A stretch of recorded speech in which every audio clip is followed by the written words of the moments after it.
जय हिंद दोस्तों, वेलकम है आपको ज्वाइन आर्मी यूट्यूब चैनल में। दोस्तों, आज के इस वीडियो में मैं डिस्कस करने वाला हूँ आर्मी नर्सिंग असिस्टेंट, जो कि 50 क्वेश्चन मॉडल सेट होंगे।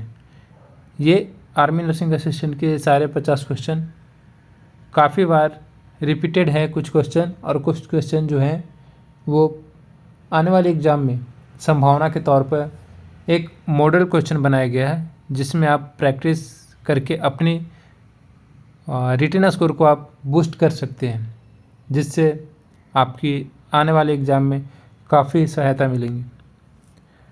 तो एक रिक्वेस्ट आप सबसे करना चाहूँगा कि जो भी इस चैनल पे नए हैं, जो भी कैंडिडेट इस चैनल पे नए जुड़े हैं, वो हमारे वीडियो को लाइक करके और चैनल को सब्सक्राइब कर दें, ताकि आने वाली जो भी वीडियो होंगे जिससे आपकी बूस्टअप मिल सकती है स्कोर में, तो नोटिफिकेशन सबसे पहले आपके पास जाएगी, जिसके कारण आप अपनी एग्ज़ाम में बूस्ट कर सकते हो स्कोर को। और काफ़ी सारे इन्फॉर्मेशन मिलेगी इस चैनल पे, और मिलती जा रही है, जो कि आर्मी नर्सिंग असिस्टेंट से या फिर आर्मी की कई अन्य ट्रेड, जैसे कि आर्मी जीडी क्लर्क ट्रेड्समैन, या फिर अग्निवीर या टेक्निकल की जितने भी जैसे कि वेटनरी है, फार्मा है, ये सारे चीज़ों को आपको निचोड़ अच्छे से मिलेंगे। तो बिना देर किए हुए आज के टॉप 50 क्वेश्चन को डिस्कशन करेंगे, और बारी बारी से सारे क्वेश्चन को अच्छी तरह से डिस्कशन करेंगे। उसके रिलेटेड जितने भी आर्मी में क्वेश्चन पूछे गए हैं या फिर पूछे जा सकते हैं, सारे क्वेश्चन को अच्छे से डिस्कशन करेंगे। तो बिना देर किए स्टार्ट करते हैं पहले क्वेश्चन से। तो जो कोई पहला क्वेश्चन है, ये बायो का सेट है, जिसमें हम लोग 15 क्वेश्चन करेंगे। फिर केमिस्ट्री का हम लोग करेंगे 15 क्वेश्चन। फिर करेंगे फिजिक्स का 10 क्वेश्चन, और फिर करेंगे जीके का 10 क्वेश्चन। इसमें मैंने 5 क्वेश्चन जो कि मैथ का छोड़ा हूँ, वो मैथ को न लेकर मैंने फिजिक्स का लिया हूँ, जो कि 10 क्वेश्चन ले लिया हूँ। तो मैथ को मैं एक बार में सारे टॉपिक वाइज सारे पढ़ा दूंगा, जो कि एग्ज़ाम में आने वाली है। हालांकि वैसे कोई मैथ क्वेश्चन टफ आते नहीं है, आप खुद से भी सॉल्व कर सकते हो। काफ़ी सिंप्लीफिकेशन के क्वेश्चन आते हैं, जो कि काफ़ी ईजी होते हैं। तो स्टार्ट करते हैं। तो जैसा कि आप देख सकते हैं, पहला क्वेश्चन है, मानव में ल्यूकोसाइट्स क्या होते हैं? What is leucocytes? तो ल्यूकोसाइट्स क्या होते हैं? आप सबको पहले भी वीडियो में मैंने काफ़ी बार बताया हूँ कि ल्यूकोसाइट्स जो होते हैं वो WBC होते हैं, यानी कि वाइट ब्लड सेल, जो कि हमारे बॉडी में ये एक इम्यूनिटी का काम करता है, एक प्रतिरोधक का काम करता है, जो हमारे शरीर में प्रतिरक्षा प्रदान करता है। तो इसका फुल फॉर्म क्या है? इसका फुल फॉर्म है वाइट ब्लड सेल्स। ठीक है, ये है। तो हमारे बॉडी में जो होते हैं ब्लड में, वो RBC और WBC, ये दोनों चीज़ होते हैं। ठीक है, ये हो गया। तो इसके रिलेटेड और क्या क्वेश्चन पूछे जा सकते हैं? इसके रिलेटेड और पूछे जा सकते हैं कि शरीर में प्रतिरक्षा कौन प्रदान करता है? तो आप बता सकते हो कि हमारे शरीर में प्रतिरक्षा जो प्रदान करता है वो WBC है। ओके, ये हो गया। फिर इसके रिलेटेड और क्या क्वेश्चन आ सकते हैं कि WBC मुख्यतः कहाँ बनते हैं? तो WBC हमारे बॉडी में कहाँ पे बनते हैं, ये मैं बता देता हूँ। WBC हमारे बॉडी में अस्थि मज्जा में बनता है। अस्थि मज्जा को हम लोग हिंदी में, इंग्लिश में क्या बोलते हैं? Bone marrow. क्या बोलते हैं? Bone marrow. ओके, ये हो गया आंसर। तो अगला क्वेश्चन देखेंगे। अगला क्वेश्चन क्या है? माइटोकॉन्ड्रियल मैट्रिक्स में क्या होता है? जो माइटोकॉन्ड्रियल मैट्रिक्स होता है, उसमें क्या होता है? तो उसमें होते हैं एंजाइम्स। क्या होता है? उसमें होते हैं एंजाइम्स। ओके, ये हो गया आंसर। फिर क्वेश्चन ये आ सकता है कि माइटोकॉन्ड्रिया को कहा जाता है, क्या कहा जाता है? तो माइटोकॉन्ड्रिया को एक और चीज़ से नाम जानते हैं, उसको बोलते हैं power house, power house of cell. जो सेल का ऊर्जा मिलता है वो माइटोकॉन्ड्रिया से मिलती है, तो इसको बोलते हैं कोशिका का ऊर्जागृह या फिर पावर हाउस ऑफ सेल। ये हो जाएगी आंसर। फिर क्वेश्चन ये भी आ सकता है कि एटीपी कहाँ बनता है। तो मैंने पहले बता दिया हूँ कि एटीपी इसी के रिलेटेड क्वेश्चन है कि एटीपी का फुल फॉर्म क्या हो गया। एटीपी का फुल फॉर्म होता है एडिनोसिन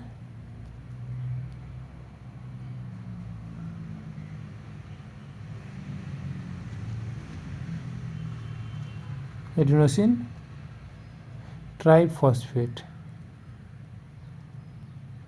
ओके, एडिनोसिन ट्राइफॉस्फेट, ये हो गया एटीपी का फुल फॉर्म। तो क्वेश्चन ये भी आ सकता है कि एटीपी कहाँ बनता है। तो एटीपी कहाँ बनता है, वो बनता है माइटोकॉन्ड्रिया में। ठीक है, कहाँ बनता है, माइटोकॉन्ड्रिया में। तो ये हो जाएगा आंसर। ठीक है, तो ये हो गया दूसरे क्वेश्चन।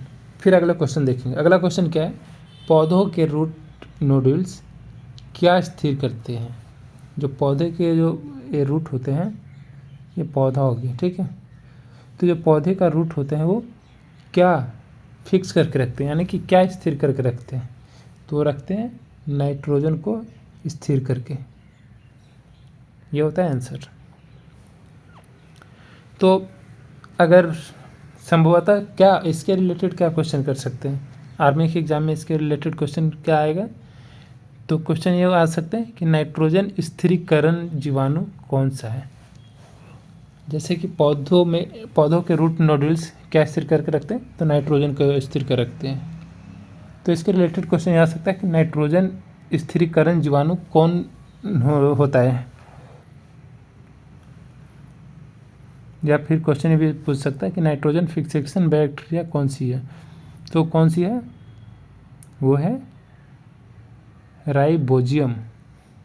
Okay, rhizobium. ये जो पौधे के रूट नोड्यूल क्या स्थिर कर रखते हैं, नाइट्रोजन। तो ये नाइट्रोजन स्थिर करके रखने वाले जीवाणु ही है वो राइजोबियम है। ठीक है, राइजोबियम। ओके, ये आप समझ सकते हो। फिर इसके अल्टरनेट क्वेश्चन और क्या आ सकते हैं कि रूट नोड्यूल्स पर पाए जाते हैं, क्या पाए जाते हैं। तो जो रूट नोड्यूल्स पे पाए जाते हैं वो दलहनी पौधे होते हैं। क्या, दलहनी पौधे पाए जाते हैं। जो रूट नोड्यूल्स पे पाए जाते हैं वो दलहनी पौधे पाए जाते हैं। तो ये हो गया आंसर। तो ऐसे ही मैं सारे क्वेश्चन का रिलेटेड जितने भी आर्मी में क्वेश्चन पूछे जाते हैं या फिर जो भी पूछे गए हैं वो सारे क्वेश्चन को मैं कवर करके चल रहा हूँ, जो कि आपको अच्छी तैयारी मिल सके और अपनी आप स्कोर को आप बूस्ट कर सकते हैं। क्योंकि आपको मिल रहे हैं 20% एक्स्ट्रा एफर्ट मिल रहे हैं सारे क्वेश्चन में। 20% एक्स्ट्रा एफर्ट मिल रहे हैं आपको, ताकि आपकी प्रिपरेशन काफ़ी अच्छी हो और आप बाकी लोगों से अच्छा आप स्कोर कर पाओ, ताकि आपकी सिलेक्शन जल्दी हो। तो इसीलिए मैं बाकी सारे रिलेटेड क्वेश्चन को भी साथ साथ में लेकर चल रहा हूँ। ओके, तो ये हो जाएगी आपको बूस्टअप।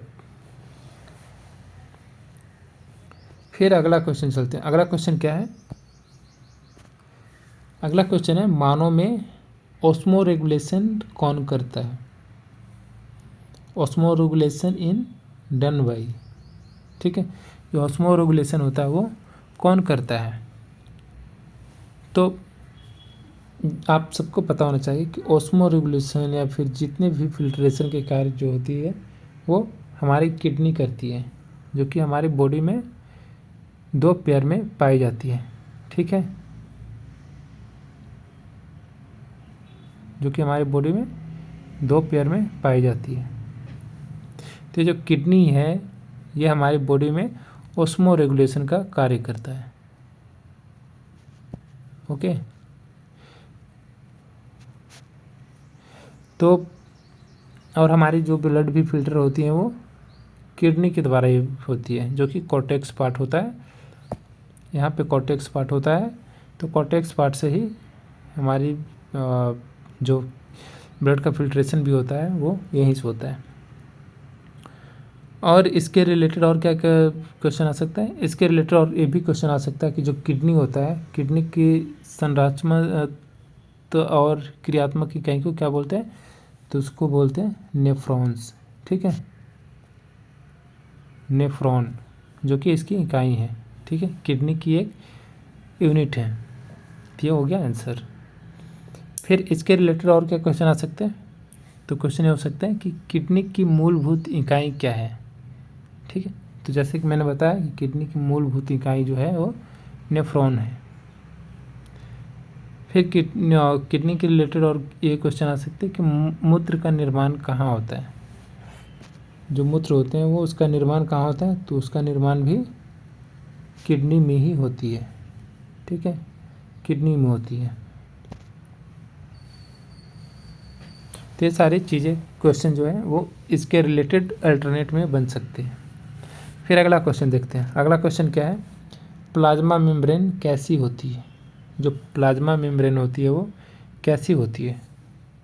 तो प्लाज्मा मेम्ब्रेन कैसा होता है? वो तरल मोजेक होता है, फ्लूइड मोजेक। ओके, ये हो जाएगा आंसर।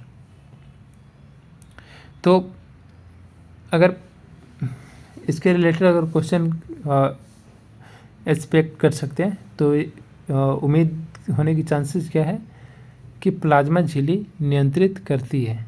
क्या चीज़ को नियंत्रित करती है?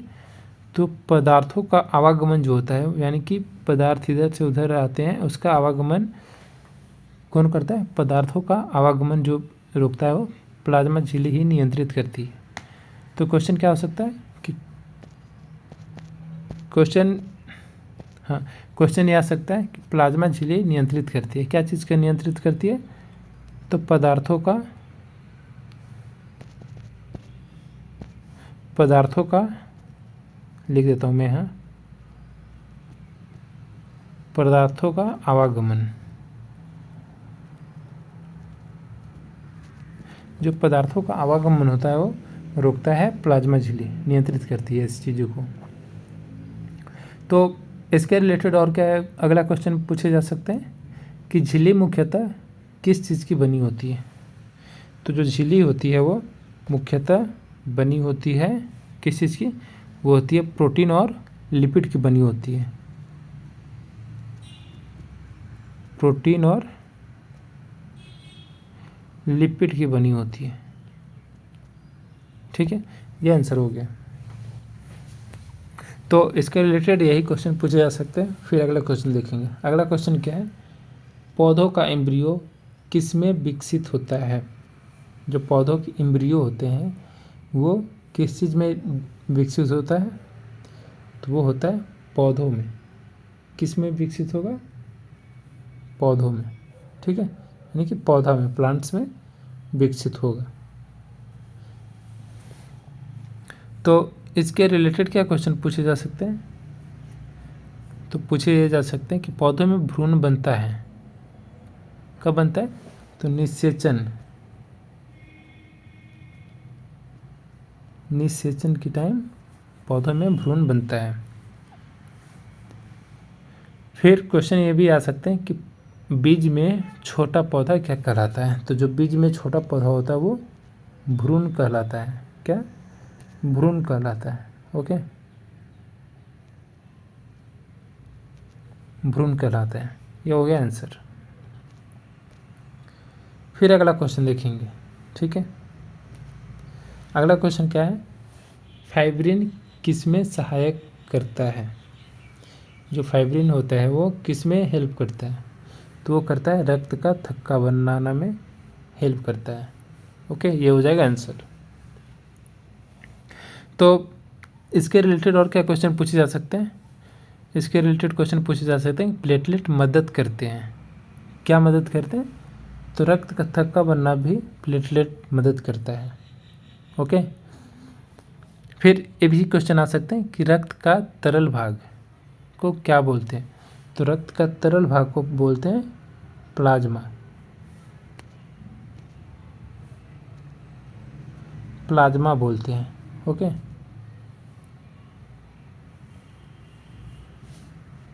यानी कि प्लाज्मा। तो मैंने पहले भी बताया था आपको चीज़ों के बारे में। इसको मैं मिटा देता हूँ, फिर बताता हूँ आपको। मैंने पहले भी एक बार बताया था आपको कि जो भी ब्लड होते हैं, सपोज दैट ये ब्लड का ट्यूब है, ठीक है। यहाँ मैं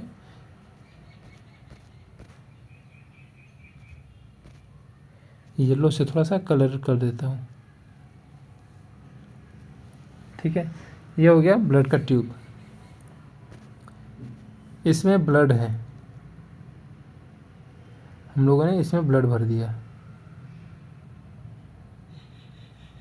सपोज दैट इतना भर दिया, ठीक है। ये ब्लड इतना भर दिया। तो मैंने पहले भी बताया था और ये काफ़ी बार क्वेश्चन पूछे जाते हैं। जो मैं चीज़ें बता रहा हूँ वो आप ध्यान से देख लेना। ये चीज़ें काफ़ी बार नर्सिंग का क्वेश्चन पूछा भी गया है। ये क्या होता है? ब्लड है। तो ब्लड को हम लोग जब भी सेंट्रीफ्यूज करते हैं, यानी कि उसको एक मशीन में डालकर घुमाते हैं। ओके, एक मशीन में डालकर हम लोग उस ब्लड को घुमाते हैं। तो जो इसमें क्या क्या होता है, इसमें मैं लिख देता हूँ। इसमें 55% प्लाज्मा होते हैं।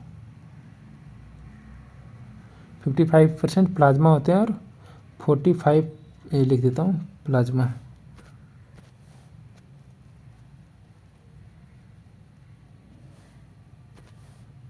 फिफ्टी 55% प्लाज्मा और 45% होते हैं सेल्स होते हैं, जिसमें RBC, WBC, प्लेटलेट,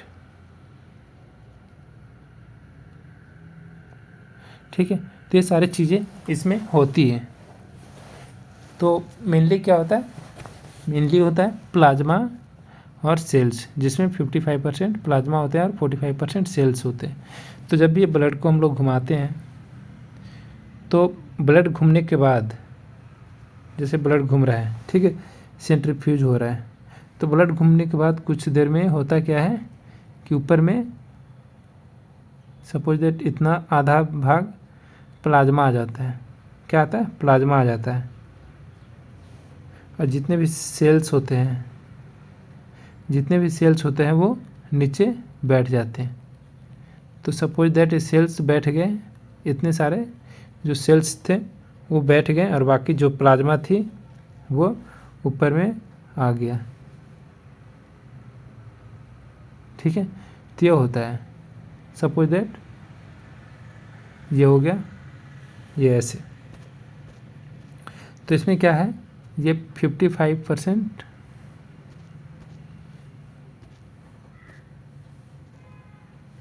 ये क्या है, 45% सेल्स हो गए और 55% प्लाज्मा हो गया, ठीक है। तो ये ऐसे होते हैं। तो आई होप आप समझ पा रहे।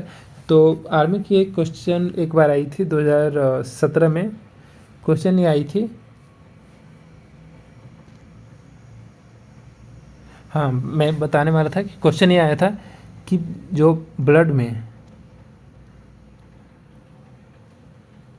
प्लाज्मा का परसेंटेज कितना होता है, ठीक है। तो क्या आपने अभी जो देखा उसमें कितना था प्लाज्मा का? तो प्लाज्मा ब्लड में 55% पाया जाता है। ये हो गया आंसर, ठीक है। तो आप, आई होप आप सब लोग अच्छे से समझ रहे हैं। और एग्ज़ाम में जब भी आप ऐसे क्वेश्चन को अटेंड करते हैं तो बिल्कुल सटीक जानकारी आपको होना चाहिए, ताकि आपका स्कोर बढ़ सके। फिर चलेंगे अगला क्वेश्चन में। अगला क्वेश्चन क्या है? जीवन की मूल इकाई क्या है? Cell is the basic unit of life. Okay, तो जीवन की मूलभूत इकाई क्या है, यानी मूल इकाई क्या है? वो है अंग यानी कि ऑर्गन। ओके, सॉरी, जो मूल इकाई है वो कोशिका है, क्योंकि जो सेल्स होते हैं, सेल्स से ही सारे चीज़ बनते हैं। सेल्स से क्या बनेंगे? सेल्स है, ठीक है, तो सेल से क्या बनेंगे? टिश्यू बनेंगे। टिश्यू से क्या बनेंगे? सिस्टम, सॉरी, टिश्यू से बनेंगे ऑर्गन। ऑर्गन, ठीक है, ऑर्गन से क्या बनेंगे? सिस्टम बनेंगे, ठीक है। तो ऐसे चीज़ें चलती है। तो क्वेश्चन क्या है कि जीवन की मूल इकाई यानी कि यूनिट क्या है उसका? तो जो सेल्स है वो सबसे छोटी इकाई है, यानी कि सबसे यूनिट जो है वो सेल्स ही है। इसी से हमारी पूरी बॉडी की संरचना हुई है। तो आंसर क्या हो जाएगा? सेल्स, ठीक है, ये हो गया आंसर। फिर इसके रिलेटेड और क्या क्वेश्चन पूछे जा सकते हैं वो भी देखेंगे। इसके रिलेटेड क्या क्वेश्चन पूछेंगे कि कोशिका का अध्ययन क्या कहलाता है? तो कोशिका का अध्ययन कहलाएगा साइटोलॉजी, जिसमें हम लोग सेल्स की स्टडी करेंगे। ओके, ये हो जाएगा आंसर। तो क्वेश्चन ये भी, जैसे ये क्वेश्चन है कि जीवन की मूल इकाई क्या है, तो ये क्वेश्चन ना पूछकर क्वेश्चन ये भी आ सकता है। हाँ, क्वेश्चन ये ना पूछकर क्वेश्चन ये आ सकता है सबसे छोटी जीवित इकाई क्या है? तो सबसे छोटी जीवित इकाई क्या होगा? वो सेल्स होगा। ये हो जाएगा आंसर, ठीक है। फिर अगला क्वेश्चन में चलेंगे। अगला क्वेश्चन क्या है? मानव शरीर का सबसे बड़ा अंग कौन सा है? सबसे बड़ा अंग बोले तो वो होगी त्वचा, यानी कि स्किन। ओके, अगर सबसे बड़ा ऑर्गन बोले तो वो हो जाएगी लीवर। यह याद रखना आप, ठीक है। अगर सबसे बड़ा, थोड़ा सा मैं मिटाकर फिर से बता देता हूँ आपको, ये हो जाएगा आंसर। अगर ये कब होगा? ये होगा जब सबसे बड़ा ऑर्गन पूछ रहा है। सबसे बड़ा ऑर्गन पूछ रहा है तो यकृत होगा, यानी कि लीवर। तो ये हो जाएगा आंसर। तो इसके रिलेटेड और क्या क्वेश्चन पूछे जा सकते हैं? तो क्वेश्चन ये आ सकते हैं कि त्वचा जो है वो क्या चीज़ से प्रोटेक्ट करती है?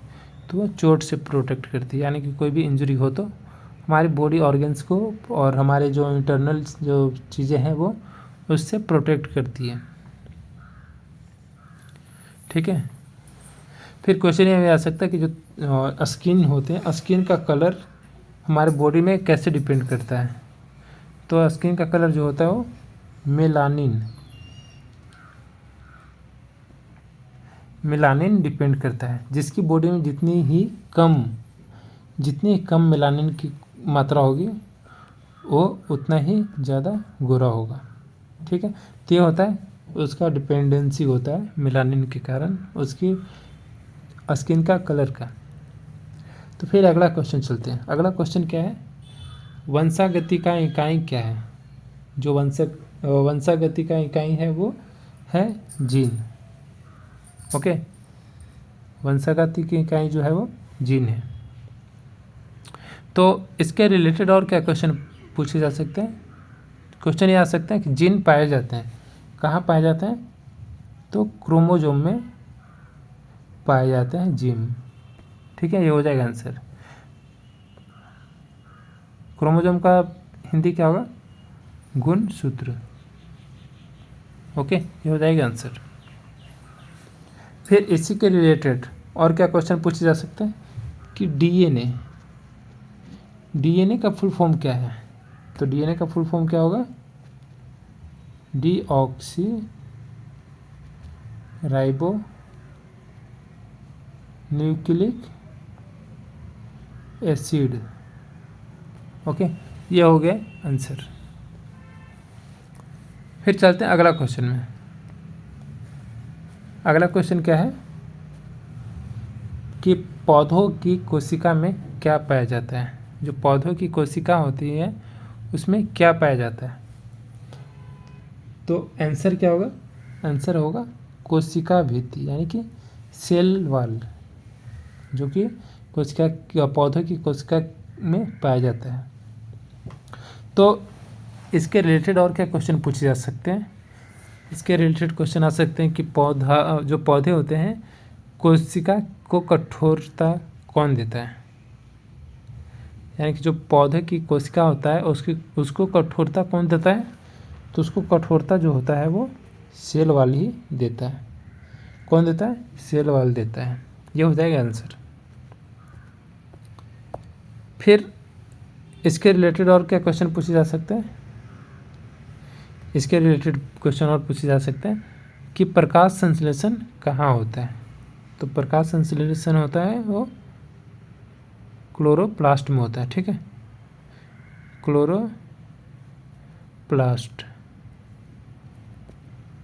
क्लोरोप्लास्ट में प्रकाश संश्लेषण होता है। फिर अगला क्वेश्चन देखिए। अगला क्वेश्चन क्या है? कोशिका में श्वसन का स्थान कौन सा है? जो पौधों में कोशिका में श्वसन का स्थान होता है वो कौन सा है? तो वो होता है माइटोकॉन्ड्रिया। माइटोकॉन्ड्रिया में कोशिका का श्वसन का स्थान होता है। तो इसी के रिलेटेड और क्या क्वेश्चन आ सकते हैं? वो आ सकते हैं कि एरोबिक श्वसन में कौन सी गैस उपयोग होती है? तो जो एरोबिक जो श्वसन होते हैं वो उसमें ऑक्सीजन गैस होती है वो उसका उपयोग में लाई जाती है। फिर इसी रिलेटेड में क्वेश्चन और हो सकते हैं नेक्स्ट कि श्वसन का अंतिम उत्पाद क्या है? तो श्वसन का अंतिम उत्पाद है एटीपी, जो कि मैंने अभी इसका फुल फॉर्म बताया क्या? Adenosine triphosphate. ये एक एनर्जी है जो कि श्वसन का एक अंतिम उत्पाद है। तो हो जाएगा आंसर। फिर अगला क्वेश्चन देखिए। अगला क्वेश्चन क्या है? मस्तिष्क किस तंत्र का भाग है? जो मस्तिष्क है वो किस तंत्र का भाग है? तो है तंत्रिका तंत्र, यानी कि नर्वस सिस्टम। यही जो है वो पूरे बॉडी का मॉनिटर करता है। ओके, ये चीज़ें जो है वो पूरे बॉडी को मॉनिटर करता है कि बॉडी हमारे कैसे चलेगी और क्या करना है। फिर अगर देखें तो इसके रिलेटेड में और क्या क्वेश्चन पूछे जा सकते हैं? इसके रिलेटेड में हो सकते हैं कि मस्तिष्क का सबसे बड़ा भाग जो होता है, मस्तिष्क का सबसे बड़ा भाग कौन सी होती है? तो मस्तिष्क का सबसे बड़ा भाग होगा सेरेबेलम। ओके, सेरेब्रम, ये हो जाएगा मस्तिष्क का सबसे बड़ा भाग। फिर क्वेश्चन ये भी आ सकता है कि तंत्रिका तंत्र की इकाई क्या है? तो जो तंत्रिका तंत्र का इकाई है वो है न्यूरॉन। न्यूरॉन जो है वो तंत्रिका तंत्र की इकाई है। तो ये हो जाएगी आंसर। फिर अगला क्वेश्चन देखिए। अगला क्वेश्चन क्या है? गुर्दे की क्रियात्मक इकाई क्या है? जो गुर्दा है यानी कि जो किडनी है उसका क्रियात्मक इकाई क्या होता है?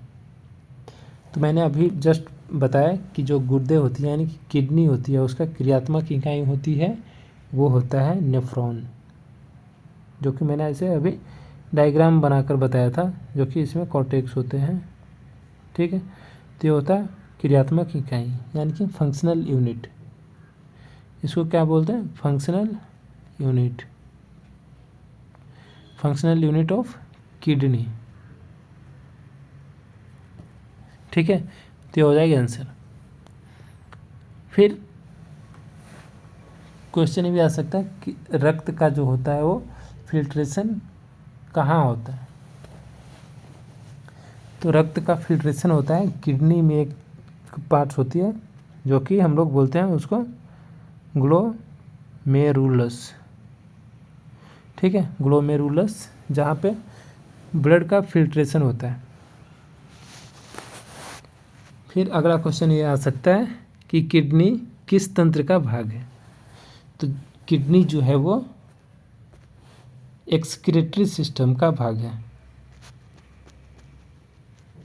Excretory system. Okay, excretory system मतलब क्या होगा? एक्सक्रेटरी सिस्टम मतलब होगा उत्सर्जन तंत्र। उत्सर्जन तंत्र, तो हो जाएगा आंसर।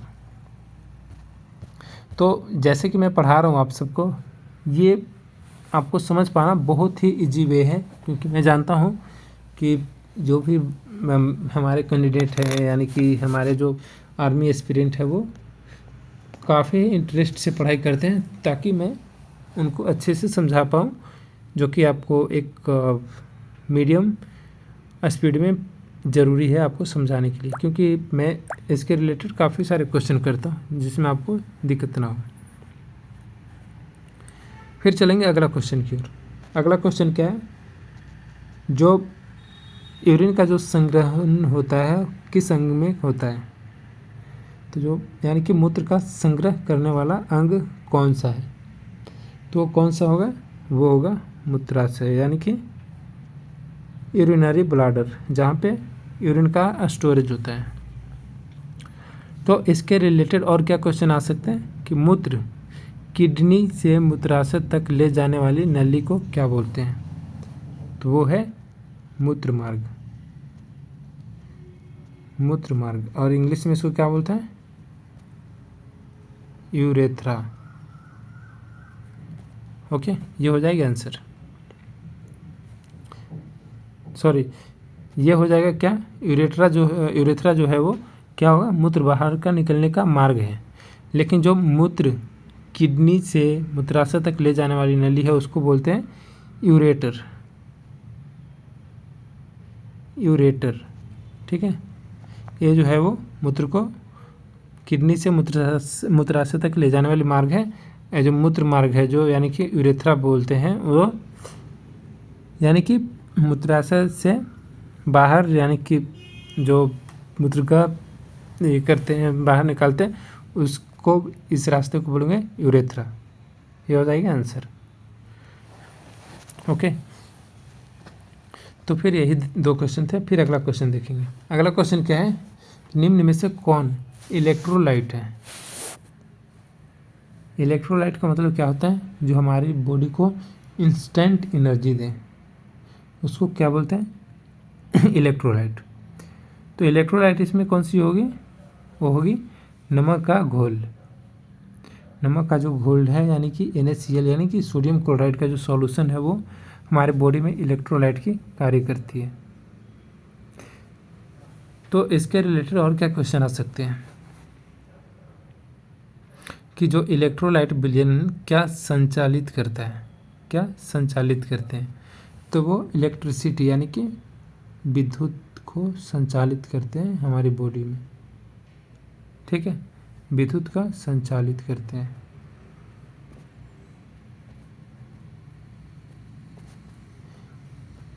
ओके, ये हो गया आंसर। फिर इसके रिलेटेड और क्या क्वेश्चन आ सकते हैं? इसके रिलेटेड क्वेश्चन आ सकते हैं कि कौन सा गैर इलेक्ट्रोलाइट है? तो जो चीनी का घोल है, जो चीनी का घोल है, वो गैर इलेक्ट्रोलाइट है। ये हो जाएंगे आंसर। ओके, फिर अगला क्वेश्चन देखेंगे। अगला क्वेश्चन क्या है? जिप्सम का सूत्र क्या है? जिप्सम का सूत्र आप सबको पता होना चाहिए कि जिप्सम का सूत्र क्या होता है। तो CaSO4,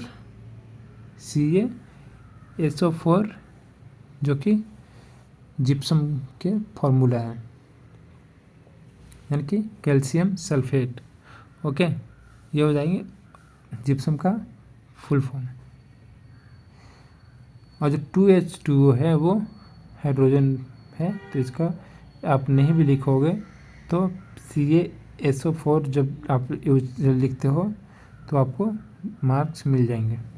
ओके, तो ये हो जाएगा आंसर। तो आंसर क्या हो जाएगा? CaSO4 × 2H2O। ओके, ये हो गया जिप्सम का सूत्र। फिर क्वेश्चन ये आ सकते हैं कि जिप्सम का उपयोग कहाँ पर किया जाता है। जिप्सम जो होता है उसका उपयोग किया जाता है plaster of Paris, plaster of Paris में जिप्सम का इस्तेमाल किया जाता है, यानी कि उपयोग किया जाता है। ये हो जाएगा आंसर। यानी कि इसको और क्या किस नाम से जाने जाते हैं, पीओपी, प्लास्टर ऑफ पेरिस। तो क्वेश्चन ये भी आ सकता है कि पीओपी का रासायनिक नाम क्या है। तो जैसे कि मैंने अभी बताया कि कैल्शियम सल्फेट पीओपी का फुल फॉर्म है, रासायनिक नाम है। तो आंसर क्या हो जाएगा कि कैल्शियम सल्फेट। कैल्शियम सल्फेट जो है वो पीओपी का रासायनिक नाम है। ओके, ये हो जाएगी आंसर। फिर अगला क्वेश्चन देखेंगे। अगला क्वेश्चन क्या है, निम्न में कौन चुंबकीय धातु है। तो आप सबको पता होना चाहिए कि जो लोहा जो है वो चुंबकीय धातु है, क्योंकि चुंबक से आकर्षित होते हैं लोहा, तो ये चुंबकीय धातु है। बाकी चांदी, एल्युमिनियम और तांबा जो है वो अट्रैक्शन नहीं होता है चुंबक से, इसलिए चुंबकीय धातु लोहा को बोला गया है। ठीक है, तो ये कौन सा हो जाएगा, लोहा हो जाएगा, वो चुंबकीय धातु है। फिर इसके रिलेटेड और क्या क्वेश्चन आ सकते हैं। क्वेश्चन ये आ सकते हैं कि कौन सी धातु सबसे अधिक चुंबकीय होता है। तो जो लोहा है वो सबसे अधिक चुंबकीय होता है। क्वेश्चन ये भी आ सकता है कि जो चुंबकीय यानी कि चुंबकत्व जो होता है, मैग्नेटिज्म, उसको जांचने के लिए कौन सा उपकरण का उपयोग किया जाता है। तो जो हम लोग कंपास यूज करते हैं वो चुंबकीय, जो हम लोग कंपास यूज करते हैं वो चुंबकत्व जांचने का एक उपकरण है।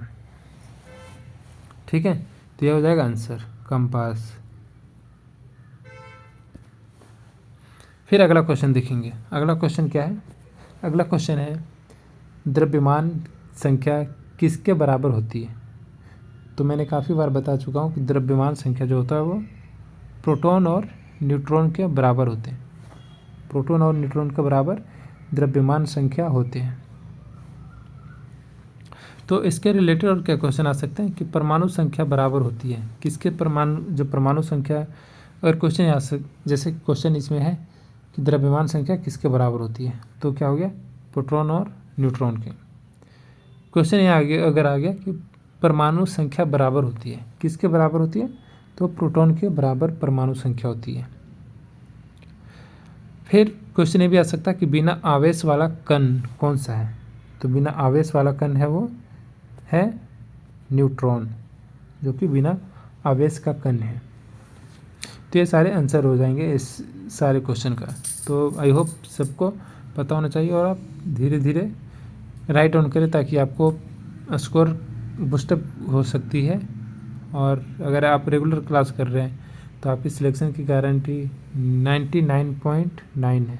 अगर 0.1% अगर आप डिसमिस करते हो तो ये आपकी असफलता का कारण ये होगा कि आप हमारी क्लास को अच्छे से नहीं देखा हुआ।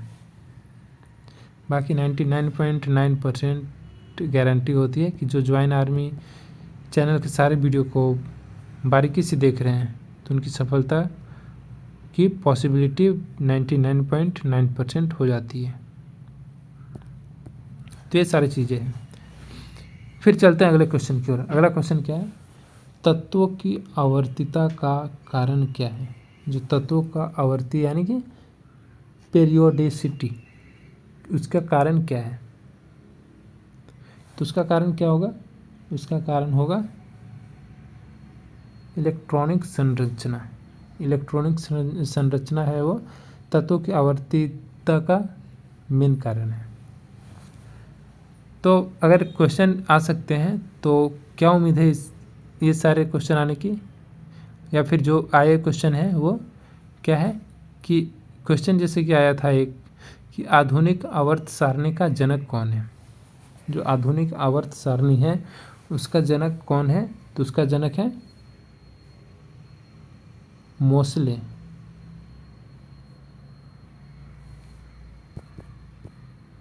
मोसले जो है वो आवर्त सारणी का जनक है। ठीक है, मोसले। फिर इसके रिलेटेड और क्या क्वेश्चन आ सकते हैं, इसके रिलेटेड क्वेश्चन आ सकते हैं कि आवर्त सारणी में पीरियड कितने होते हैं। जो पीरियड्स होते हैं वो कितने होते हैं, वो होते हैं 7 पीरियड होते हैं आवर्त सारणी में। ओके, ये हो जाएगा आंसर। फिर अगला क्वेश्चन देखेंगे। अगला क्वेश्चन क्या है, किसी तत्व का परमाणु द्रव्यमान किस पर निर्भर करता है। यानी कि किसी तत्व है उसका परमाणु द्रव्यमान किस पर निर्भर करेगा, तो अभी मैंने जस्ट बताया है कि उसका संयोजकता जो है वो संयोजकता पे परमाणु द्रव्यमान निर्भर करेगा। तो इसके रिलेटेड क्वेश्चन क्या आ सकते हैं, इसके रिलेटेड क्वेश्चन ये आ सकते हैं कि परमाणु द्रव्यमान किस में मापा जाता है। तो परमाणु द्रव्यमान AMU में मापते हैं। इसको डिनोट करते हैं कैसे, AMU। ठीक है, AMU में परमाणु द्रव्यमान मापा जाता है।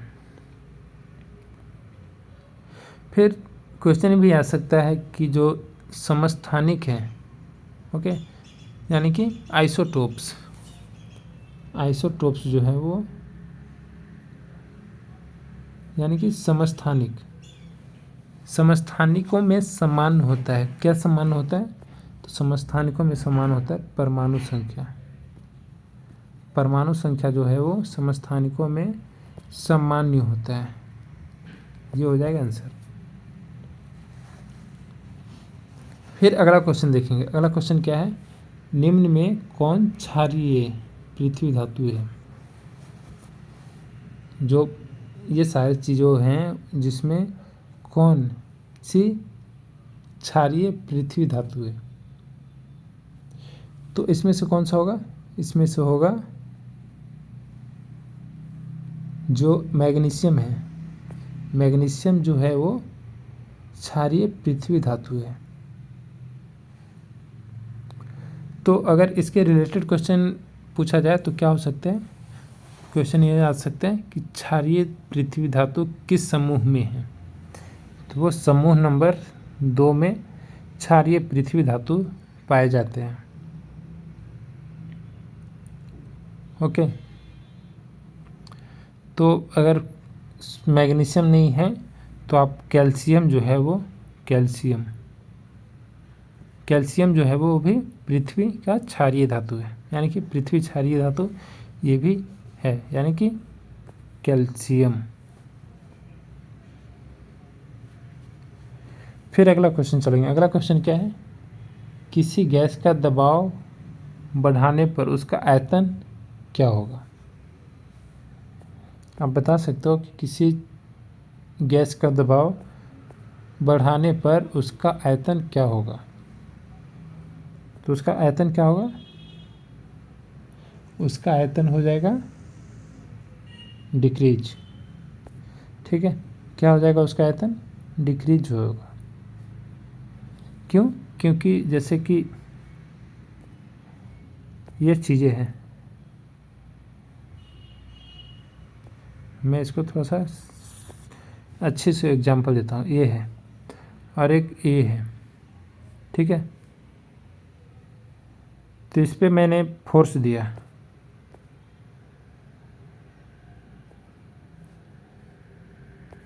इस पे मैंने क्या किया, फोर्स दिया। तो जब भी फोर्स किसी चीज़ों पे देंगे तो क्या होगा, उसका आयतन छोटा हो जाएगा। क्या होगा, उसका आयतन इतना से छोटा होकर इतना हो जाएगा। तो क्या होगा उसमें कि घट जाएगा। किसी गैस का दाब बढ़ने पर उस आयतन का क्या होगा, तो आयतन घट जाएगा। जैसे कि इस पर दबाव पड़ा तो यह आयतन घटकर हो गया छोटा। ओके, तो ये हो जाएगा आंसर, तो घट जाएगा। फिर अगला क्वेश्चन देखेंगे। तो इसमें इसके रिलेटेड अगर देखें क्वेश्चन, तो क्वेश्चन ये आ सकता है कि बॉयल्स का नियम क्या कहलाता है। तो बॉयल्स का जो नियम है वो भी इसी के समान ये है, ठीक है। यानी कि बॉयल्स का जो नियम है, लिख देता हूँ यहाँ पे, बॉयल्स जो लॉ है, यानी कि बॉयल्स का जो नियम है वो क्या कहता है कि दाब आयतन के व्युत्क्रमानुपाती होता है। यानी कि जैसे दाब बढ़ेगा तो आयतन उसका छोटा हो जाएगा, इतना बड़ा था तो इसका आयतन छोटा हो जाएगा। तो यही बॉयल्स लॉ कहता है। ओके, तो ये हो गया आंसर। फिर अगला क्वेश्चन देखें। अगला क्वेश्चन क्या है, निम्न में से कौन सा रासायनिक परिवर्तन है। कौन सा रासायनिक परिवर्तन है इस सब चीज़ों में से। तो लोहे का जंग लगना, मैंने काफ़ी बार बताया हूँ कि जो लोहे का जंग लगना है वो रासायनिक परिवर्तन है। क्यों कि जो भी रासायनिक परिवर्तन है वो अपना पिछला रूप में आ सकता है। जैसे कि लोहे में जंग लग गया, ठीक है, इसको मिटा देता हूँ मैं। जैसे लोहे में जंग लग गया, ठीक है, तो ये अपना पहला जो रूप है उसमें आ सकता है। जंग हटा देंगे तो पहला रूप में आ सकता है। लेकिन तो ये कौन सा रासायनिक परिवर्तन है। लेकिन जो भौतिक परिवर्तन है, जो भौतिक परिवर्तन है वो क्या होता है, ये भी क्या हो जाएगा, रासायनिक परिवर्तन है। ये भी रासायनिक परिवर्तन है, ये भी रासायनिक परिवर्तन है। क्योंकि नमक का जो घुल जाना है उसको हम फिर से नमक में ला सकते हैं। लेकिन जो कागज़ का फटना हो गया, कागज़ का जलना हो गया, ये सारे क्या होंगे, ये सारे होंगे भौतिक परिवर्तन, जो कि एक बार चेंज होने के बाद वो पिछले रूप में नहीं आ सकता है, उसको बोलेंगे भौतिक परिवर्तन। तो ये हो जाएगा आंसर। फिर अगला क्वेश्चन चलेंगे। अगला क्वेश्चन क्या है, न्यूट्रॉन की खोज किसने की थी। न्यूट्रॉन्स की खोज किसने की थी, वो की थी चैडविक, ठीक है, ये हो जाएगा आंसर।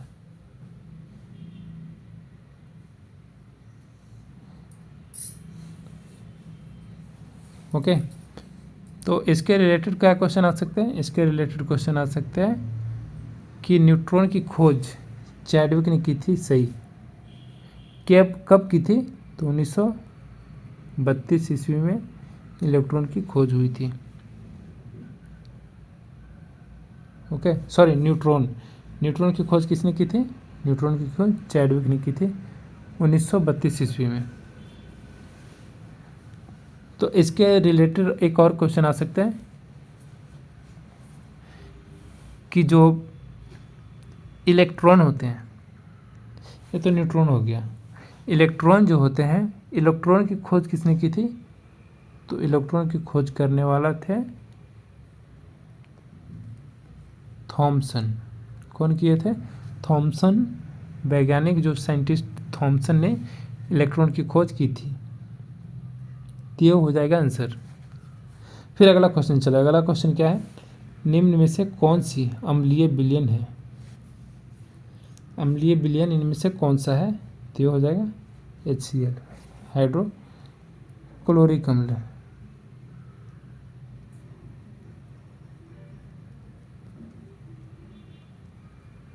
हाइड्रोक्लोरिक एसिड जो है वो अम्लीय विलयन है। तो इसके रिलेटेड क्वेश्चन क्या आ सकता है, क्वेश्चन यह हो सकता है कि अम्ल नीले लिटमस को कैसा रंग में करता है। तो अम्ल जो है वो नीले लिटमस को रेड में करता है, यानी कि लाल में चेंज कर देता है।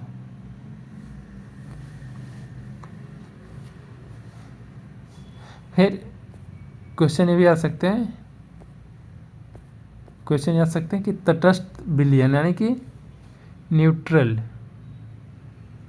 पीएच ऑफ न्यूट्रल सॉल्यूशन का, यानी कि तटस्थ विलयन का पीएच कितना होता है। तो तटस्थ विलयन का पीएच होता है 7, ठीक है, यानी कि उसको बोलते हैं क्या, न्यूट्रल सॉल्यूशन। तटस्थ विलयन को बोलते हैं न्यूट्रल सॉल्यूशन को पीएच कितना होगा, तो हो जाएगा 7, ये हो जाएगा आंसर, ठीक है। फिर अगला क्वेश्चन चलेंगे। अगला क्वेश्चन क्या है, धातुओं की आघात वर्गीयता होती है, जो आघात वर्गीयता का अर्थ क्या है। धातुओं के अघात वर्गीयता की अर्थ क्या है? तो हो जाएंगे आंसर चादर का बनाना, यानी कि जो मेकिंग शीट्स होते हैं वो धातुओं के अघात वर्गीयता की अर्थ होता है। तो अघात वर्गीयता क्या होता है? अघात वर्गीयता होता है मिलेबिलिटी, यानी कि जितनी उसकी परत जितनी भी पीटी जाती है तो उतना क्या होता है उसकी अघात वर्गीयता के कारण बढ़ने लगती है। तो वो इसका एक धातु को होने का एक गुण भी है।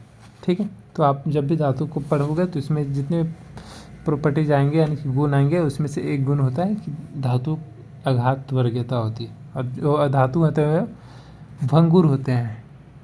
ठीक है, भंगुर होते हैं यानी कि ब्रिस्टल होते हैं, जो पीटने से तुरंत टूट जाते हैं। तो हो जाएगी उसका गुण, प्रॉपर्टीज है। तो फाइनली हम लोग क्वेश्चन को जानेंगे कि इसमें क्या है कि धातुओं को अघात वर्गीयता का अर्थ क्या है। तो इसमें चादर का बनाना ही अघात वर्गीयता का अर्थ होता है। तो इसके रिलेटेड और क्या क्वेश्चन आ सकता है? तो क्वेश्चन ये आ सकता है कि तन्यता का अर्थ क्या है? तन्यता का अर्थ होता है तार का बनाना, जो कि ये भी धातु का एक प्रॉपर्टीज है। ठीक है, फिर इसमें और एक क्वेश्चन आ सकता है कि सबसे अधिक अघात वर्गीयता धातु कौन सा है? तो सोना जो है वो सबसे ज़्यादा अघात वर्गीयता धातु है, क्योंकि सोना एक छोटी सी यानी कि 1 ग्राम की भी है, उसको हम रिंग बना सकते हैं। तो ये कैसे पॉसिबल है? वो सिर्फ पॉसिबल है अघात वर्गीयता के होने के कारण। ओके, ये हो जाएगा आंसर। फिर अगला क्वेश्चन चलेंगे। अगला क्वेश्चन क्या है? परमाणु में इलेक्ट्रॉन कहाँ स्थिर होते हैं? परमाणु में इलेक्ट्रॉन जो होते हैं वो स्थिर होते हैं, वो कक्षाएं यानी कि सेल्स में इलेक्ट्रॉन स्थिर होते हैं परमाणुओं में। ये हो गया आंसर। तो इसके रिलेटेड और क्या क्वेश्चन आ सकते हैं? इसके रिलेटेड क्वेश्चन आ सकते हैं कि एल कक्षा में अधिकतम इलेक्ट्रॉन कितने होते हैं? तो एल कक्षा में अधिकतम इलेक्ट्रॉन होंगे 8, जो कि हम लोग कैसे उसको क्लास में मापते हैं? KL MN ऐसे करके मापते हैं। तो जिसमें होते हैं, इसमें 2 होंगे, इसमें 8 होंगे, इसमें 8 होंगे, ऐसे करके 18 होंगे, ऐसे करके होते हैं। तो कुछ क्वेश्चन क्या है कि एल कक्षा में अधिकतम इलेक्ट्रॉन कितने होंगे? तो एल कक्षा में अधिकतम इलेक्ट्रॉन होंगे वो होंगे 8। ओके, हो जाएंगे ऐसे। अगर किसी का इलेक्ट्रॉन संख्या है 11, तो इसमें रहेंगे 2, इसमें रहेंगे 8, इसमें आएंगे 1, तो इसमें अधिकतम 8 ही हो सकते हैं। ऐसा ना कि 11 है तो इसमें 2 हो गया, इसमें 9 कर दिया, ऐसा नहीं होगा। ठीक है, तो ये चीज़ें हैं। तो आई होप आप अच्छे से समझ पा रहे हो। फिर क्वेश्चन ये भी आ सकता है, ये जो क्वेश्चन मैं बता रहा हूँ सारे नोट डाउन कर लेना, क्योंकि आर्मी के एग्ज़ाम में काफ़ी बार पूछे जा रहे हैं। तो क्वेश्चन एक और आ सकते हैं कि इलेक्ट्रॉन घूमते हैं, जो इलेक्ट्रॉन होते हैं वो किसके अराउंड में घूमते हैं? तो वो घूमते हैं न्यूक्लियस के अराउंड में घूमते हैं। ओके, न्यूक्लियस के अराउंड में घूमते हैं, ये हो जाएगा आंसर। फिर अगला क्वेश्चन देखेंगे, निम्न में से कौन मजबूत क्षार है? सबसे मजबूत यानी कि सबसे स्ट्रॉन्गेस्ट जो बेस है वो इनमें से कौन सा है? तो इनमें से सबसे स्ट्रॉन्गेस्ट जो है बेस वो है MgOH का होल ट्वाइस, यानी कि मैग्नीशियम हाइड्रोक्साइड। ठीक है, मैग्नीशियम हाइड्रोक्साइड जो है वो सबसे स्ट्रॉन्गेस्ट बेस है। फिर इसके रिलेटेड और क्या क्या इसका आंसर में थोड़ा सा मिस्टेक हो गया। क्वेश्चन क्या है? सबसे मजबूत क्षार पूछ रहा है, यानी कि स्ट्रॉन्गेस्ट बेस। तो स्ट्रॉन्गेस्ट बेस कौन सा होगा? वो हो जाएगा NaOH, यानी कि सोडियम हाइड्रोक्साइड, ठीक है, सोडियम हाइड्रोक्साइड, हाइड्रोक्साइड ये हो जाएगा सबसे स्ट्रॉन्गेस्ट बेस। तो क्वेश्चन ये भी आ सकता है कि जो क्षार है वो लाल लिटमस को किस कलर में करता है। तो जो क्षार है वो लाल लिटमस को ब्लू कर देता है। क्या करेगा? वो लाल लिटमस को ब्लू कर देता है क्षार। तो हो जाएगा आंसर। फिर अगला क्वेश्चन चलेंगे। अगला क्वेश्चन क्या है? रेडॉक्स अभिक्रिया का उदाहरण क्या है? जो रेडॉक्स होते हैं उसके अभिक्रिया का उदाहरण क्या है? कौन सी अभिक्रिया इसमें उदाहरण है? तो वो देखेंगे हम लोग। तो इसमें क्या हो जाएंगे? इसमें होंगे एक दहन जो होते हैं वो रेडॉक्स अभिक्रिया का उदाहरण होते हैं।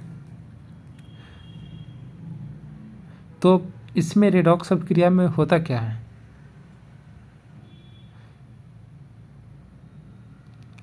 रेडॉक्स अभिक्रिया जो होते हैं उसमें यानी कि इसके रिलेटेड अगर क्वेश्चन पूछे कि इसके रिलेटेड और क्या क्वेश्चन आ सकते हैं, तो इसके रिलेटेड क्वेश्चन हो सकते हैं कि क्वेश्चन ये पूछ सकता है आर्मी में कि इलेक्ट्रॉन का खोना क्या कहते हैं।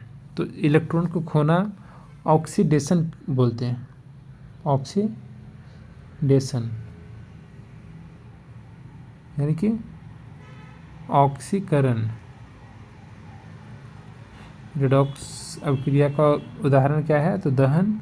और अगर इसी टॉपिक के रिलेटेड क्वेश्चन आ सकता है कि ऑक्सीडेशन जो होता है, इलेक्ट्रॉन का खोना क्या बोलते हैं? उसको ऑक्सीकरण बोलते हैं, यानी कि ऑक्सीडेशन। ये हो जाएगा आंसर। अगर पूछ दिया कि इलेक्ट्रॉन का खोना, तो ये हो गया ऑक्सीडेशन। अगर क्वेश्चन पूछ दिया कि इलेक्ट्रॉन को पाना क्या बोलते हैं? इलेक्ट्रॉन को पाना बोलते हैं रिडक्शन, रिडक्शन यानी कि अपचयन। अपचयन जो है वो इलेक्ट्रॉन को पाना कहते हैं। फिर अगला क्वेश्चन देखेंगे। अगला क्वेश्चन क्या है? ऊष्मा किस दिशा में बहती है?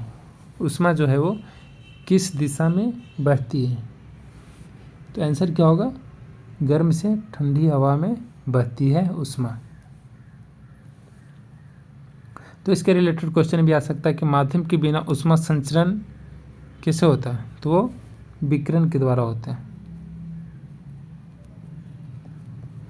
जो माध्यम के बिना ऊष्मा का संचरण कैसे होता है? तो वो विकिरण के द्वारा होता है। और अगर क्वेश्चन ये आ सकता है कि चालन मुख्यतः कैसा होता है? तो चालन जो होता है वो मुख्यतः ठोस होता है। कैसा होता है? ठोस होता है चालन। ये हो जाएगा आंसर। फिर अगला क्वेश्चन देखें। अगला क्वेश्चन क्या है? गुप्त ऊष्मा की इकाई क्या है? गुप्त इस ऊष्मा जो होती है उसकी इकाई क्या होती है? तो उसका इकाई होता है जूल पर केजी। क्या होगा? जूल पर केजी। और अगर क्वेश्चन ये आ सकता है कि गुप्त ऊष्मा अवशोषित होती है, कैसे अवशोषित होती है? तो अवस्था को परिवर्तन करके गुप्त ऊष्मा का अवशोषित होती है। अवस्था का परिवर्तन करके गुप्त ऊष्मा का अवशोषित होती है। ये हो गया आंसर। फिर क्वेश्चन ये अगर ये पूछ दिया कि ऊष्मा ऊर्जा की इकाई क्या है? ऊष्मा ऊर्जा की इकाई क्या होता है? तो वो होता है जूल। जूल जो है वो ऊष्मा ऊर्जा का इकाई है, यानी कि हीट एनर्जी। हीट एनर्जी का इकाई है उस जूल। ठीक है, हीट एनर्जी का इकाई है जूल। ये हो जाएगा आंसर। फिर अगला क्वेश्चन क्या है? ऊष्मा का सर्वोत्तम चालक धातु कौन सा है? ऊष्मा का सर्वोत्तम चालक धातु कौन सा है? वो हो जाएगा चांदी। मैं काफ़ी बार बताया, जो कि हीट और इलेक्ट्रिसिटी, ठीक है, इलेक्ट्रिसिटी दोनों का सबसे अच्छा कंडक्टर चांदी होता है। उसके बाद तांबा होता है, उसके बाद एल्युमिनियम और उसके बाद लोहा होता है। ठीक है, ये हो जाएगा आंसर। और अगर पूछे कि रोधक का सबसे अच्छा उदाहरण क्या है, तो वो हो जाएगा लकड़ी या फिर कांच, यानी कि ग्लास, जो कि रोधक का यानी कि इंसुलेटर का जो कार्य करता है। फिर अगला देखेंगे। अगला क्या है? ठोसों का प्रसारण किस पर निर्भर करता है?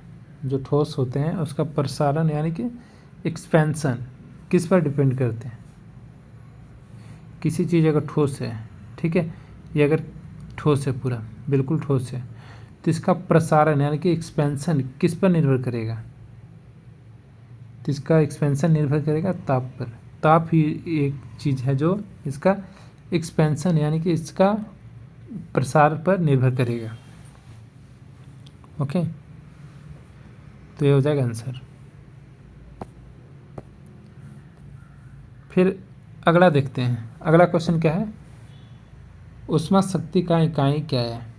जो हीट पावर है उसका इकाई क्या है?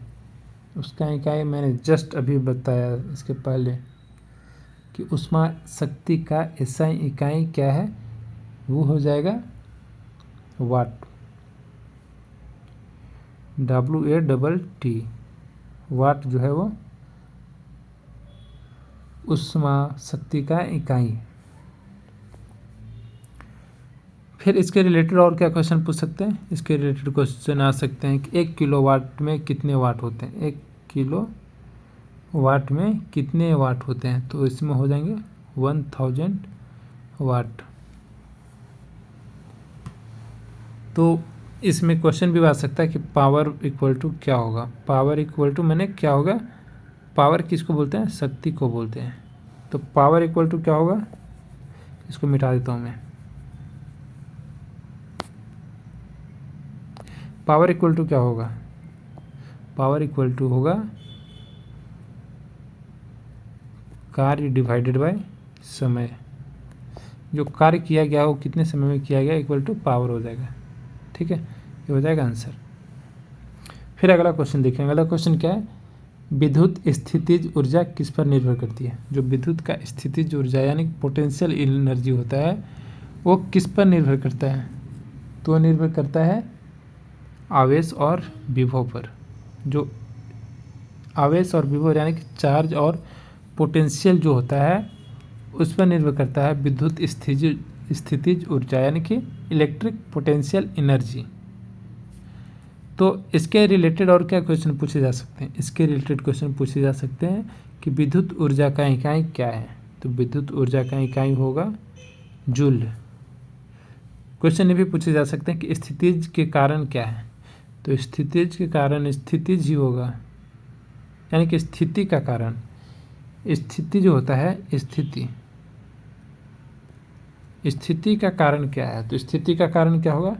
स्थिति का कारण होगा स्थितिज ऊर्जा। ओके, ये हो जाएगा स्थिति का कारण।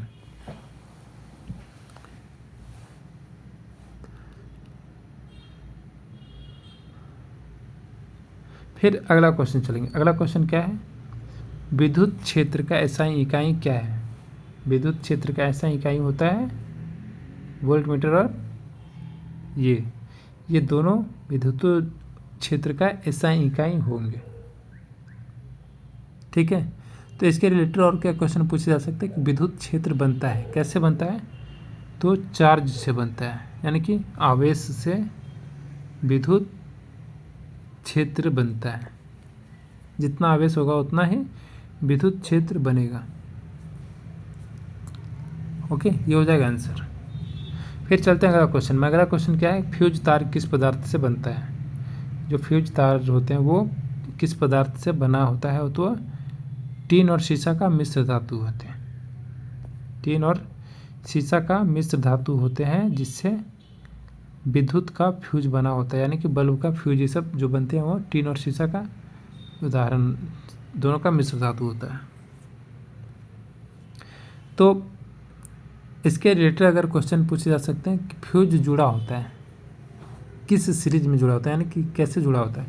तो श्रेणी के सीरीज में जुड़ा होता है। श्रेणी, ठीक है, श्रेणी में जुड़ा होता है। तो फ्यूज का मतलब क्या है? फ्यूज का अगर पूछे कि फ्यूज का मतलब क्या है, यानी कि फ्यूज कैसे सुरक्षा देता है? तो जैसे ही हाई करंट होंगे यानी कि अधिक धारा होगा तो ये फ्यूज क्या होते हैं? जब फ्यूज होते हैं ये टूट कर अलग अलग हो जाएंगे, जिससे इलेक्ट्रिसिटी आगे पास नहीं होगी, जिससे हमारे गैजेट्स जो हैं, इलेक्ट्रॉनिक जितने भी गैजेट हैं वो बचाव होंगे। ये हो जाएंगे आंसर। फिर अगला क्वेश्चन क्या है उसको देखेंगे। अगला क्वेश्चन है कि विशिष्ट प्रतिरोध का इकाई क्या है, यानी कि यूनिट ऑफ रेसिस्टिविटी, यानी कि विशिष्ट प्रतिरोध का इकाई क्या है। तो उसका इकाई होंगे ओम। ठीक है, क्या होंगे? ओम। ठीक है, जो ओम मीटर होते हैं वो विशिष्ट प्रतिरोध का इकाई होते हैं। तो इसके रिलेटेड क्वेश्चन क्या आ सकता है कि विशिष्ट प्रतिरोध निर्भर करता है, किस पर डिपेंड करता है? तो पदार्थ पर डिपेंड करता है, कैसे किस टाइप्स की पदार्थ है उस पर विद्युत प्रतिरोध निर्भर करेगा। फिर क्वेश्चन ये आ सकता है प्रतिरोध का प्रतीक क्या है। तो प्रतिरोध का प्रतीक आर है, यानी कि R for resistance. Okay, resistance.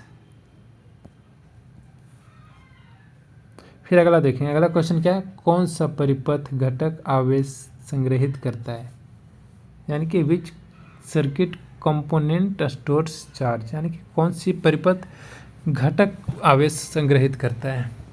तो कौन सा वो परिपथ है? वो होंगे आपका संधारित्र, यानी कि कैपेसिटर। कैपेसिटर जो है वो परिपथ घटक आवेश संग्रहित करता है। ठीक है, ये हो जाएगा आंसर। फिर इसके रिलेटेड अगर क्वेश्चन करेंगे तो क्वेश्चन आ सकता है कि संधारित्र की इकाई क्या है। तो संधारित्र का इकाई फैराड होता है, फैराड। ओके, ये हो जाएगा संधारित्र की इकाई। तो क्वेश्चन ये आ सकता है कि संधारित्र जो है वो क्या संग्रह करता है। तो चार्ज को संग्रह करता है संधारित्र। फिर अगला क्वेश्चन देखेंगे। अगला क्वेश्चन क्या है, यहाँ से जीके का सेक्शन स्टार्ट होता है, यानी कि जनरल नॉलेज। तो यहाँ से हम लोग देखेंगे कि क्या क्वेश्चन है और उसका डिस्क्राइब करेंगे और अच्छे से समझेंगे कि उसका मतलब क्या होता है, और आने वाली जो चीज़ें हैं एग्ज़ाम में, आगामी एग्ज़ाम में आने वाली जो चीज़ें हैं उसको भी हम लोग अच्छे से ब्रीफली कवर करेंगे, ताकि आपकी स्कोर बूस्टअप हो सके और आपकी सिलेक्शन ईजिली हो पाए जॉइन आर्मी की तरह से। तो पहला क्वेश्चन क्या है कि भारत का राष्ट्रीय समुद्री जीव कौन सा है। तो भारत का राष्ट्रीय समुद्री जीव है वो डॉल्फिन है, मैंने पिछले वीडियो में ही बताया था। फिर अगला क्वेश्चन देखेंगे। इसके अगर रिलेटेड क्वेश्चन करेंगे कि भारत का राष्ट्रीय जलीय जीव कौन सा है, तो गंगा डॉल्फिन। और इसके रिलेटेड और क्वेश्चन क्या आ सकता है कि डॉल्फिन किस वर्ग का है। तो मैमल्स क्या है, मैमल्स यानी कि स्तनधारी, स्तनधारी। ओके, ये हो जाएगा आंसर। फिर अगला क्वेश्चन देखें। अगला क्वेश्चन क्या है, ये सारे जीके क्वेश्चन काफ़ी इजली है तो इसको फास्टली हम लोग मूव आउट करेंगे। सेकंड क्वेश्चन है ऑपरेशन विजय पर्वत किससे संबंधित है। तो आपको इस नाम से ही, ऑपरेशन विजय पर्वत से ही आपकी गुस बम्प होनी चाहिए, ताकि आपको एक पॉजिटिव एनर्जी आए सुनकर ऑपरेशन विजय पर्वत। तो ये किससे संबंधित है, तो है संबंधित सियाचिन से। ओके, तो जो है ऑपरेशन विजय पर्वत किससे संबंधित है, तो सियाचिन से संबंधित है। क्वेश्चन ये आ सकता है कि कारगिल संघर्ष कब हुआ। तो 1999 में हुआ, ये भी याद होना चाहिए आपको। फिर क्वेश्चन ये आ सकता है कि सियाचिन ग्लेशियर कहाँ स्थित है। तो वो लद्दाख में स्थित है, लद्दाख में स्थित है। ये हो गया आंसर। फिर अगला क्वेश्चन चलेंगे, भारत की पहली महिला राष्ट्रपति उम्मीदवार कौन थी, यानी कि first women president candidate of India कौन थी। वो जानना काफ़ी ही ज़रूरी है आप सभी को, क्योंकि ये सारे बेसिक क्वेश्चन हैं। तो जो मीरा कुमार थे वो भारत के पहला महिला राष्ट्रपति उम्मीदवार थे। तो इसके रिलेटेड क्वेश्चन आ सकता है कि भारत की पहले महिला राष्ट्रपति कौन थी। तो वो थी प्रतिभा पाटिल, जो कि महाराष्ट्र से बिलोंग करती है। प्रतिभा पाटिल, ये होगा आंसर। तो अगला क्वेश्चन क्या होगा कि भारत के राष्ट्रपति का चुनाव कौन कराती है? तो इलेक्टोरल कॉलेज यानी कि निर्वाचन मंडल करवाती है, निर्वाचन मंडल। ओके, ये हो गया आंसर। तो ये ज़्यादा खास है नहीं। फिर अगला क्वेश्चन देखें। अगला क्वेश्चन क्या है? अगला क्वेश्चन है राष्ट्रीय मतदाता दिवस कब मनाया जाता है? यानी कि national voters day is celebrated on which date? तो कौन सी डेट होगी वो होगी 25 जनवरी, जो कि गुजर चुकी है। 25 जनवरी जो है वो मतदाता दिवस के, राष्ट्रीय मतदाता दिवस के नाम पे सेलिब्रेट किया जाता है। तो क्वेश्चन ये आ सकता है कि भारत में मतदान आयु कितनी है? तो वो है 18 साल, यानी कि 18 ईयर्स जो है वो मतदान आयु है। अगला क्वेश्चन देखते हैं। अगला क्वेश्चन है भारत का पहला परमाणु सुपर कंप्यूटर, क्वेश्चन क्या है? भारत का पहला सुपर कंप्यूटर कौन सा था? यानी कि सुपर कंप्यूटर जो है वो भारत का पहला कौन था? तो भारत का पहला सुपर कंप्यूटर था परम। ठीक है, जो परम जो है वो भारत का पहला सुपर कंप्यूटर था। फिर क्वेश्चन ये आ सकता है कि जो परम कंप्यूटर था उसको विकसित किया गया था, कैसे विकसित किया था? तो CDAC से विकसित किया गया था। ठीक है, CDAC से विकसित किया गया था। सेकेंड क्वेश्चन ये आ सकता है कि सुपर कंप्यूटर का उपयोग किस लिए किया जाता है? तो यानी कि कॉम्प्लेक्स कैलकुलेशन, यानी कि जटिल गणना के लिए, जटिल गणना के लिए हम लोग सुपर कंप्यूटर का उपयोग करते हैं। नेक्स्ट क्वेश्चन क्या आएंगे? नेक्स्ट क्वेश्चन है ऑपरेशन निस्तार किससे संबंधित है? तो ऑपरेशन निस्तार जो है वो राहत और बचाव से संबंधित है। तो हो जाएगा आंसर, यानी कि रेस्क्यू से संबंधित है ऑपरेशन निस्तार। फिर अगला क्वेश्चन क्या होंगे? अब अगला क्वेश्चन होगा कि डिजास्टर मैनेजमेंट जो है वो हैंडल कौन करता है? तो NDRF की टीम जो है वो, यानी कि नेशनल डिजास्टर रिलीफ फोर्स जो है वो आपदा प्रबंधन को संभालता है। ये हो जाएगा इसके रिलेटेड क्वेश्चन। अगला क्वेश्चन देखेंगे। अगला क्वेश्चन है भारत का राष्ट्रीय चिकित्सा संस्थान कौन सा है? जो भारत का राष्ट्रीय चिकित्सा संस्थान कौन सी है? वो एम्स, यानी कि all Indian institute of medical science, यानी कि इसका फुल फॉर्म होगा। ठीक है, क्या होगा? ऑल इंडिया इंस्टीट्यूट ऑफ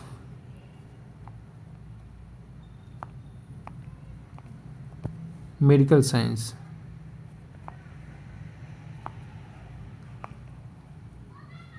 ठीक है, ये एम्स, इसका फुल फॉर्म क्या है? All India institute of medical science, ये एम्स का फुल फॉर्म है, जो कि भारत का राष्ट्रीय चिकित्सा संस्थान है। फिर अगला क्वेश्चन देखेंगे। अगर क्वेश्चन ये आ सकता है कि एम्स मेन जो है एम्स, यानी कि एम्स का मुख्य परिसर कहाँ पे है? तो एम्स का मुख्य परिसर दिल्ली में है। वैसे तो सारे स्टेट में एम्स, लेकिन मुख्य जो परिसर है वो दिल्ली में है। फिर अगला क्वेश्चन देखें। अगला क्वेश्चन क्या है? भारत की पहली महिला एयर मार्शल कौन सी थी? भारत की पहली एयर मार्शल महिला कौन सी थी? वो है पद्मावती बंदोपाध्याय। ठीक है, पद्मावती बंदोपाध्याय जो है वो भारत की पहली महिला एयर मार्शल थी। तो इसके रिलेटेड क्वेश्चन क्या आ सकता है कि पद्मावती बंदोपाध्याय सेवा में किस सेवा से थी? तो वो थी एयरफोर्स। किस सेवा से थी? तो वो थी एयरफोर्स से। तो क्वेश्चन ये आ सकता है कि एयर मार्शल जो है वो किस सेवा में पद है? तो वो भारतीय वायुसेना में पद है एयर मार्शल का। फिर सेकंड लास्ट क्वेश्चन है, क्या है? सेकंड लास्ट क्वेश्चन है कि राष्ट्रीय प्रेस दिवस कब मनाया जाता है? यानी कि national press day is celebrated on which date? तो इसका आंसर क्या होगा? 16 नवंबर। 16 नवंबर को राष्ट्रीय प्रेस दिवस को सेलिब्रेटेड किया जाता है। तो प्रेस किससे जुड़ा हुआ है? तो प्रेस जुड़ा हुआ है पत्रकारिता से। पत्रकारिता से प्रेस जुड़ा हुआ है। तो लास्ट क्वेश्चन देखेंगे। लास्ट क्या है? लास्ट क्वेश्चन काफ़ी अच्छी क्वेश्चन है। भारत का पहला जैविक राज्य कौन सा है? काफ़ी इम्पोर्टेंट क्वेश्चन है। यानी कि भारत का पहला जैविक राज्य है वो है सिक्किम। ये था सबसे लास्ट क्वेश्चन और सबसे जनरल नॉलेज के सबसे टॉप क्वेश्चन ये था। तो इसके रिलेटेड और क्वेश्चन क्या आ सकता है कि भारत का पहला जैविक राज्य सिक्किम है। फिर जैविक खेती में परहेज, क्या परहेज किया जाता है? जैविक खेती में परहेज क्या किया जाता है? तो रासायनिक उर्वरक जो होते हैं उससे परहेज किया जाता है। ठीक है, तो इसमें लिख देंगे रासायनिक उर्वरक जो है वो उससे परहेज करते हैं जैविक खेती में, यानी कि ऑर्गेनिक फार्मिंग में। ठीक है, तो ये थी आज की 50 मोस्ट को टॉप क्वेश्चन। तो आई होप आप सबको अच्छी लगा हो 50 क्वेश्चन का कॉम्बो, और फिर लेके आएंगे आपके डिमांड पे। आप किस चीज़ों को जानने के लिए इच्छुक हैं हमारे कमेंट बॉक्स में मेंशन करें। और एक बात और बता दूं कि आप सभी के लिए फिर से अच्छा न्यूज़ ये है कि आर्मी नर्सिंग असिस्टेंट की फिर से बहाली, यानी कि 2026 की पहली बहाली आने वाली है। तो आप सब अच्छे से प्रिपरेशन में लग जाए ताकि आपको सिलेक्शन 2026 में ही हो, अगले साल का वेट ना करना पड़े, क्योंकि काफ़ी ही क्राउडेड और काफ़ी कॉम्पिटिटिव एग्ज़ाम होते हैं, जिसके लिए आपको अच्छी से जानकारी होनी चाहिए क्वेश्चन आंसर की, और अच्छी से तैयारी होनी चाहिए आपको रिटन एग्ज़ाम की, क्योंकि written exam is all ease thing. ठीक है, in nursing assistant, because if you are preparing for nursing assistance, you should note to that in Indian Army nursing assistant overall merit will be scheduled by the written marks. So be alert and be focused. And मैं एक बात और बोलना चाहूँगा फिर से कि जो भी इंडियन आर्मी, जो भी ज्वाइन आर्मी को अभी तक ज्वाइन नहीं किए हैं, सब्सक्राइब नहीं किए हैं, तो प्लीज़ ज्वाइन कर ले, ताकि आपको आने वाली जो एग्ज़ाम है, आगामी एग्ज़ाम है, उसमें काफ़ी आपको इम्पोर्टेंट रोल प्ले करते मिलेगी आपको ज्वाइन आर्मी के कैंडिडेट। तो हमारे सारे वीडियो को बारी बारी से देखिए और आप अपनी जो है बूस्टर पैक लेकर यहाँ से जाएं। तो आज के लिए इतना ही, फिर मिलते हैं नेक्स्ट वीडियो में। जय हिंद, जय भारत।